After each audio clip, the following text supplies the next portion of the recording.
ஈஸ்டர்னு சொன்னாலே நம்ம எல்லாருக்கும் ஞாபகம் வர்றது இந்த 40 days ஃபாஸ்டிங்.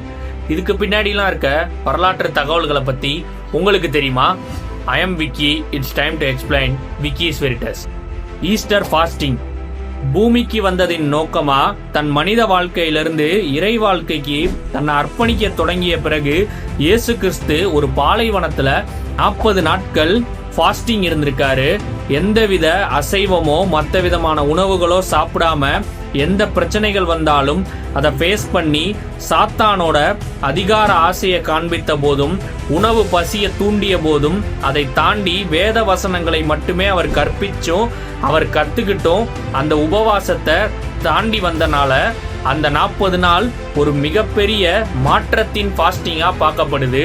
இயேசு கிறிஸ்து மனித வாழ்க்கையிலிருந்து இறைவனா மாறியதற்கு அவருக்கான அனைத்து தகுதிகளையும் அந்த 40 நாள் தான் இந்த சாத்தானின் பிரச்சனைகளை தாண்டி கொடுத்ததால அந்த 40 நாள் ஃபாஸ்டிங் இருக்கிறப்போ இருக்க இறையாண்மை, நம்மளோட ஈகைத்தனம், இது எல்லாமே அதிகமாகி பின்பற்றிட்டு வந்த அந்த ஃபாஸ்டிங்கை நம்மளும் பின்பற்றும் போது அந்த 40 நாள் தேவையில்லாத எண்ணங்களை தவிர்த்து சாத்தான் எந்த விதமான ஆசைகளை நமக்கு கற்பிச்சாலும் அதுல இருந்து வெளியே வந்து நம்ம ஒரு புது மனிதனா ஈஸ்டர் அன்னைக்கு பிறப்போம்னோ அது நம்மள ஒரு நல்ல மனிதனாகவும் இறையாண்மைக்கு கொண்டு போகும்னு கிறிஸ்துவின் ஞாபகமாக அந்த ஃபாஸ்டிங்கை பின்பற்றிட்டு வராங்க.